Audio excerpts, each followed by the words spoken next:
Zarzoliana PATHIAN polo na hun dom tak mai kan nei le thia lo ong tia isa na hor herdana ki Mizoram lam chu ni se din hun to lo ba ta sak po hun to lo sak zo ve chu ba chu nge mo ni ka chu sa pra ma he ka mi ka fo me ka ham bu me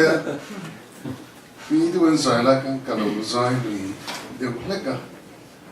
zai non ti pun ka sai lo de ka ma lo pang sia ang de ta lo ham bui ta ni pun mi lo ka thim don ni chuan he ki ti sa po thara lo po ano pang le fellow ber kha la hiam chan bo cha chain ka oma I ka pulo le maya PATHIAN ki chan heng sia kan pastor pu bi zote ke hunan man se sa ni chuan lo pui le zo tu skini ti chuan zena hian thil pakat talun bezo ka du chu fu re ta ko man ka tung lo va chu kwa chu chang hian puting te chu ko kan pui mo na ko ten soi ka du ma ni in da that deu te po ki ngai du ni ka si ka ni point ni te mala kan lak chu kan tung ani Timothy le ka thon pakhat na bunga changri ta khan he thui bui buwa Timothy le ka thon pakhat na bunga changri ta khan tu po ma ni chu khatlai na tingai sak lova ma ni chen pui chung tingai po ngai sak lo chuan rin na an phat san ani ring lo mi ai nan sul zok ti hauma chen pui chung te mangai tu je ka lai na lang ani mani chu katlai na te ngai sak lo chen pui chu te nge po ngai sak lo chuan rin na an phat san ani ti tluk khi anin Timothy he na hian ti ko polon le kha thona ti ma mai mo ti tur khan ni ring lo mi ai nan sual zok te ti zuya ma se ti ko pola soi ni ya a soi an hian kan pom phot mai chu mi om zia chu a tu le ti kha mangai ton kha tu le ni ti na kha ani phot mai ni chuanin chol le kha he pastor bi te khanin kan chu kwa hi mi thakal zel tur hi PATHIAN ta din tur ni ti thu ka soya atra ka tin ka thilunga koi kop maya kan fa te hi kan velo chuan mi lo ve sak the ni thil dang mi lo ve khal the ni ve tun om trevani atia man mo te vena soi na khan keru khat ne riwa sumle pai mai na te hian mi lo ve khal pal vai chuan te tia tin kan rin ni lo rin dang nei ho te hian an lo ve ve le boxing ni ti te tin nom sip pol na ngai na tu te tin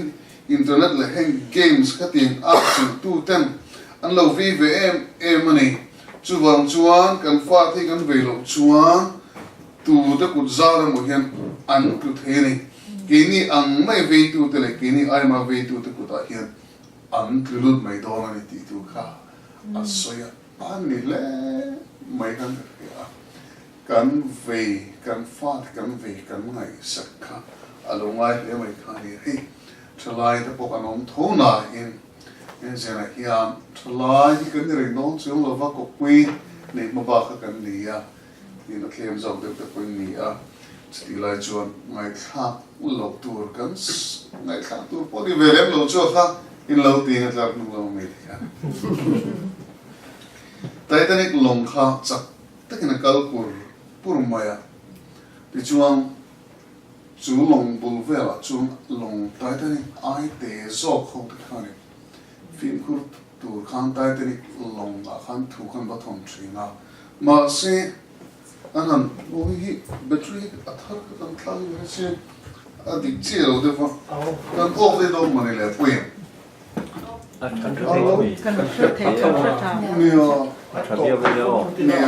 ถ้าเลยเรียกตรกอบชิ้นลูกของอบกันอบชิ้นเลยที่นี่กันว่าแค่ชับทเสียตรกโอ้ใจไล่ก็ชวนนี่อัดจุนเวเดว่าเป็นสิ่งเ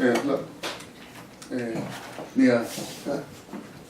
จีนเราจะช่างฟังกับจีนเราที่ชวนนี่ฟิล์มคูร์ตูรินอันจานี่ฟิล์มคูร์ง่ายนี่ข้าไอ้องนักข้าบูร์กันล้อมเลี้ยงการิตาเมกันนี่ที่ปนตีนี่เนี่ยมาเสร็จสุดท้ายตอนนี้ลงกับเจนนี่นะลงเขาตู้ตั้งเนี่ยนะอาศัยจูจักเดวินโอจักเดวินมันมอรูตัวนั้นจักินที่ข้านี่ก็ไม่เนี่ยจูที่ชวนนี่กันที่ตั้งนี้ตายตอนนี้ลงจูที่ฟิล์มทุกข์ละกันอัพพิลตาหุ่นไม่อะข้าฟิล์มขัดตุนโน้ตปอนเสียมาฮิตมาฟิล์มขนาดชัวตาสินมาโฮละจังอ่ะอันเราชัวจวนมีปุยโฮข้าฟิล์มนั่นดูที่ขันเราชัวจวนข้าฟิล์มฟิกชันปอนี่เราอัตตักเบสเสียฟิล์มอันนั้นหูขันปอระสินโฮลปอระอันนี้โจทินจูตุงเอลงเขาตู้ตุงเอลงกัดเจนที่ขันก็ตั้งจูข้าตาขันสางเตลมีอันจัวมาสุดตุงเออันนั้นที่จะจัวลงกัดเจนขันเองชุ่มกว่าเฮียนนูเล็บปากเตะปกติเทียมชุ่มกว่าลูเบอร์เตะกันปุ้ยโมไม่ไอ้ขี้เจนไอ้ขี้นั่นสิ่งนู้นเลยกันดูรำขัดช่วยตู้ดินมันปุ้ยโมเขาตู้ลูเบอร์ดินมันเขาปุ้ยโมไอ้ก็ขณะพอพาสโตร์ดินมันเขาตู้ลูเบอร์อันนี้ปุ้ยโมมาพาสโตร์สุขอาจริงพาสโตร์ดินบุรุษรินพอคันดินบุญกันนะสัตว์ที่อัดังลำเทียนนี่แค่นี้จนพาสโตร์ชัดกันเนี่ยชัดที่ไม่รู้กันลูกพี่จะจุ่มนี่ไล่พาสโตร์เมลชัดก็ติดตัวโอ้ก็ดินบุญได้เดือดร้อนสุด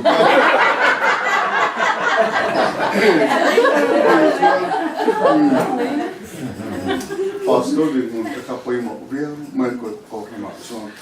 ชุ่มกว่าดินบุญลูเบอร์ลัวตูลูเบอร์ดินมาค่ะไปหมดดังค่ะไปหมดเลยไม่เนี่ยที่มิโซรัมช่วงมิโซรัมเช่นกันลูกก็ละน้องนี่ปนอยู่สุดทุกวันก็ขัดวุ่ยตั้มตะกันนี่ข้อมาจันตั้มตะกันนี่ข้อมลูกการกันคอมมิตี้บอกกันคอมมิตี้ลูกจุ่มนี่หลักกันสิบอกกันละสิลูกชุนหุ่นออลมาคานหุ่นเริ่มจ้างปีนัดลาหน่อยบอกกันเดี๋ยวจุกันเตยสวาสูงไม่แค่นี้จุดที่ส่วนนี้จุดนั้นทางเฮียนบ่อยจุดที่กันบ่อยตักเรื่องเลยข้ามีตาโนมาหลังนาข้างอย่างเงี้ยหุ่นข้าเห็นนี่อินบวชเสียงายอินรวมมันง่ายหุ่นนี่เห็กไม่ว่ากัลโคมโดนกัลโคมงดข้านี่ชิลล์วันข้ากัลโคมนะลุงตัดเสียนี่ที่นั่นตัวข้าตาตัวฟ้าเดียวกันบุอันบ่อยเลยข้างไงหาตะกินหาข้าไม่สติงชวนนี่ข้าติงขันสุมกลาหุ่นปกลาริลรูปกลาเดี๋ยวชวนป้าตั้งตักเต็มตั้มตับแต่ติงทลายจีน่าปกทลายบอร์กันริลรูกันเป็นเส้นไม่เปีกลูกที่ปกข้าอันนี้มังลัดโดนจูอามุนาหันมจินชวนสติงชวนนี่ชุดเตียงอันมุนาชวนตั้มตักข้าจีตะกินเนโซตะกินเทียมตะกินกันกุศลทิลตีข้ากันจีอันไหนนะกันเอ็มมาเสกันเจนตั้มโจนะครับปอนักโกนักขลายเลยอัดเสเวลาไม่ทิ้งน้องอินชูมาเฮียนกันอันเจนเขาหินกันเทียมเรากันบิลกันจีเราอินชูอินติงเงินนู่เลยป้า in kara te pa le fa in kara te chung ko member han chen ho kha kan zelo kan thiam lo ni kho lo fel lo kha kan ni tla zel mari ni chu ting chuanin kha tinga pon na panga sei tak ma se che to na bil fe zir tur na tak kha kan lo ni hlom tak mai kha lo chu ting chuan ko thuna te soi ta han ko tlang chu kan zele te si tiền khai chung cái tấm đặc chút bốn nó mà rộng ô tất cả cần lần ta chung nó mà rồi chung phải to lâu không truy ra bốn nó cần lần đó na khăn chung lắm bằng in chung khu ra khăn lần cần gì nó khá alo đông lắm đấy lắm thì mấy cái khá alo đấy khăn bị cậu hơn program tâm lúc tụ vang khăn này phát đi bún khá chú thiếu đằng con tiền nó mà sẽ khi mà chúng khai lại cái phụ nó vía funny Genesis hianin bungsun thum pakhat hianin kan chhia chuanin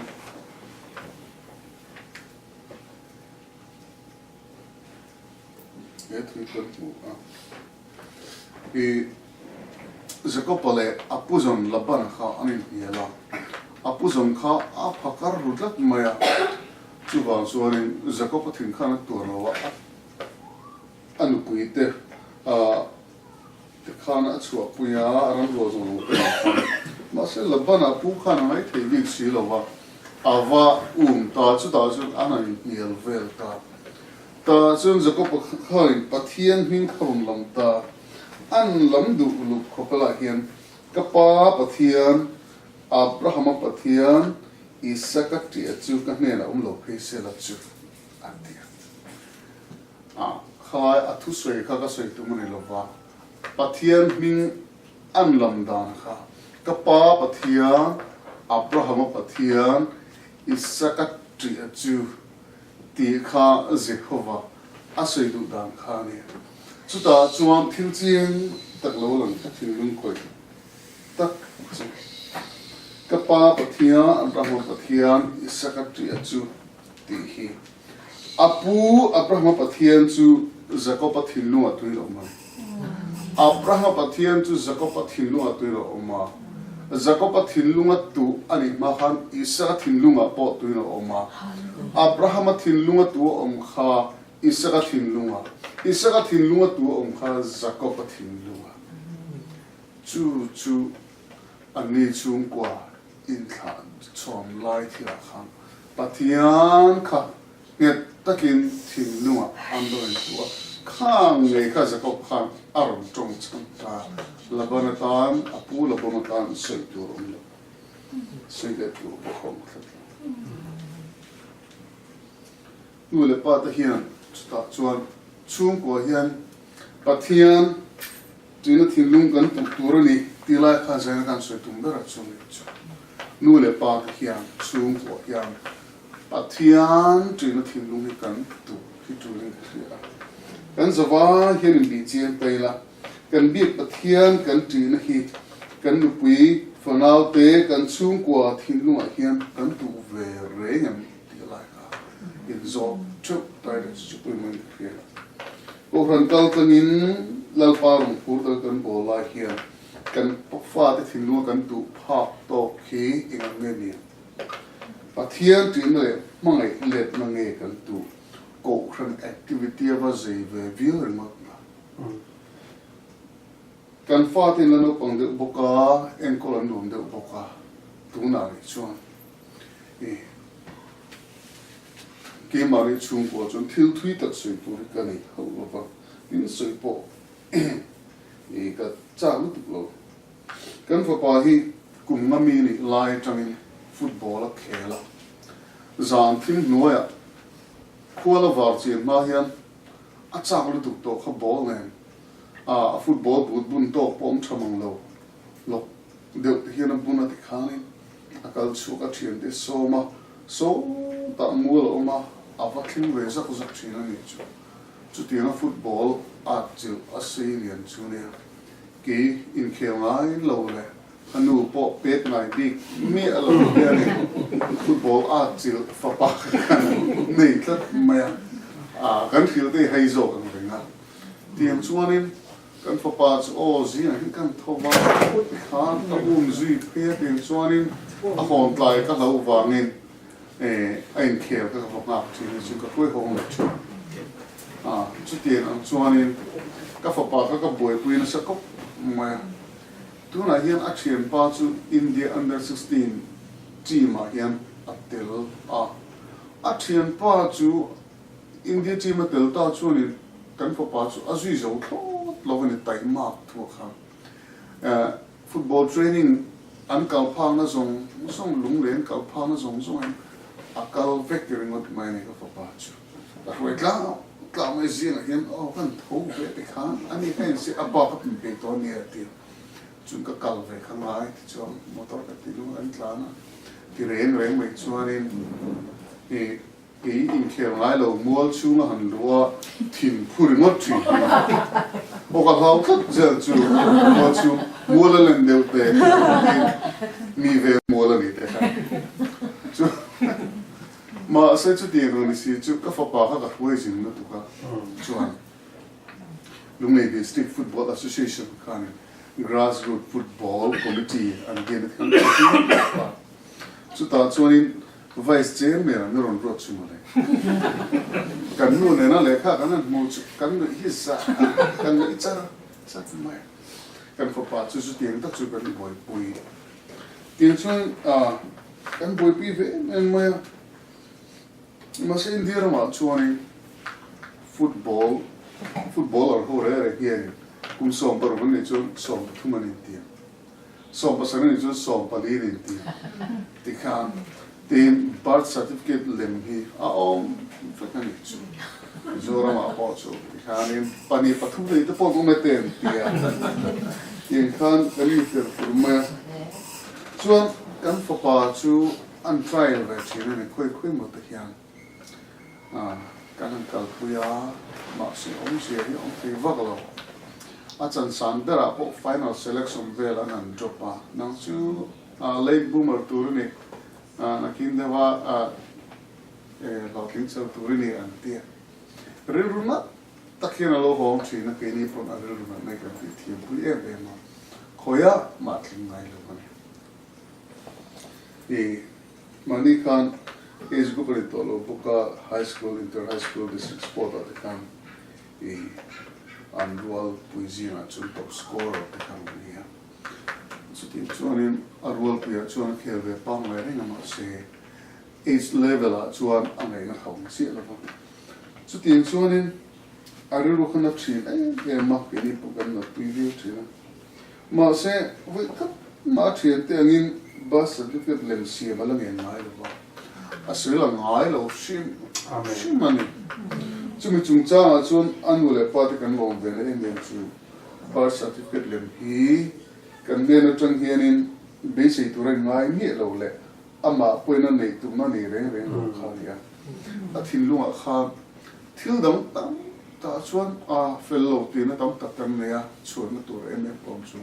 ma se khala khan pathian tri na chu kan lo tu ve reng mai ni ti kha kan mo kan lo vi ma ne so par ni ni a basic na te poi tham ro chon de me kem te kan tila kumina an che chote wang hianin chan si kum ka tal chu kan pe anga ana kuma po so pa ka teri chuanin academy ka pia dom mo ne ka pia kan backward sin de we la chu ti chuanin chung de kan sei thini chu kan fa pa thilunga khan khalai te kan lo tu very na chen ka atlu te aro pui ka ti san number sum se le pari na cha ka ta ni o committee u ka dang thu tin bin lo chi ula ka athu at hin in bin ron do ro chang ru ka chuan on min a pokhan ka chira o sunday pokhan pastor bin chira thong thalo lo tu nao pang lo la piang tu chum an khiat thei nan chum da chu an thoa an fa ten khil chom che thei na turin ti kan uni kan fa ta hian lal pa dan le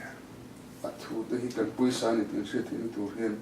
te thamo om lo te lua om lo lalpa kan trinity kan fate bing create la bit mo in kong ping rain kan lam tir atuling ka ria a te tham lai ta ka pui mo lai tak ani tu 40 nan chuan ni kan fate lalpa ne na fue khin ka kan batang tu ron ti tu mo tu te ron bo pui tu ra emo kan ngai the lo tong ki ma ni nge hian ki ma nge hian lalpa ne na fue khin ni the tu rin kong ka ko mo tu ra ne kong ko mo di kap batani ti THINLUNG kwa kan fate kan en ko he tu le en ka si a kan fate ko ranam bela kan lo men lai khan ali su kristan en ai to na chiang tak le fel tak an ni lai kha pui mo zo pan si su lai ta chu ko ngai pui mo ki a chu ri chu kong ko mo chu kan mo pho na liu liu ki a ka ta ne chu chu za ina toi te kan sui du chu ani a ka sui thiam fak lo va ma ro chu a fia ho chu ka ri a to pin kan sui ni chu a tu kan sui te la pan kan za ta na ni sam sa chu ro sui amen to te kan tu trai la pa non chu he ko vela yan chu kwa idina ti chuang chu chung kwa kal ze la chu ke ni ho te po ki chung kwa in bok kho in bok ram thia ke in kan hun ke kho vela kan hun kan mong me kan ni polal pa ke kho vela chung kwa machine ni lo din san thil dang wang ni lo fa no ma choi mo tu europe wina tar langa nang ma chu tungai ini na anga pon chu ka paka choi mo tu ra idin ti kan ne ha chuan lalpa ma se chu tiang ni lai chuan chung kwa I be se anga din a inen lama chung kwa i tira chung ko member tan ilam kan hoi thu lai ta ro a har em mai ni ma se lalpa nang ba ne chu ne kim ti ni ko e kin zani na hian an zawai ma hian THINLUNG thar min putir theu la kima tia min kan zawai ma hian lalpa anang ma nera kan fa te kan chung te kan leina kan mai em te hi in tin nge kan hruai thiang ti la hi kan chung tu na lian ber ni sala chu chu poi mo ka ti ni lalpa helai ka hian america rama nang ma mai em tu te mel kan bo kan lo em ba ma se america ram hin na tho na hun ani a thok lo chung e tur po nei lo na mun ani a thok ero chung e tur tam tak an nei na mun ani chu ma wang tak chu mi tam takin na an thoka na kharulien per lo thei lo ve tat mai ma se hemun a po hin lau pa nang chuan imi te fin nei pe thia chung kwa apa ber te nu ber te chung kwa lu ber din muna ding te hiam lalpa nang ma an tri tata nang ma lam hoi du na THINLUNG nget takin nei tlat chuan kan fa te han chu ting turani tin tu tin zan tin fil keu kherlo ma ela kan nu na changin an mu tho chen ki omani chuan nang ma tri a ate ber thil de tham ber khinga nang ma an tri na hi an lang tir chuan chung kwa hian soi thiam lo ma se film man lo ma se om zia na yang khong ai ten zia na hin lalpa kan thu soi mol te kha mal som la chung ko nu ber pa ber chung ko lu ber te hiam lalpa nang ma tri a kan tri na chu kan fa te kan chen pui te mu la nge a ta kan nei ti kan lam tir fo te na turin nangin khong ai te mal som se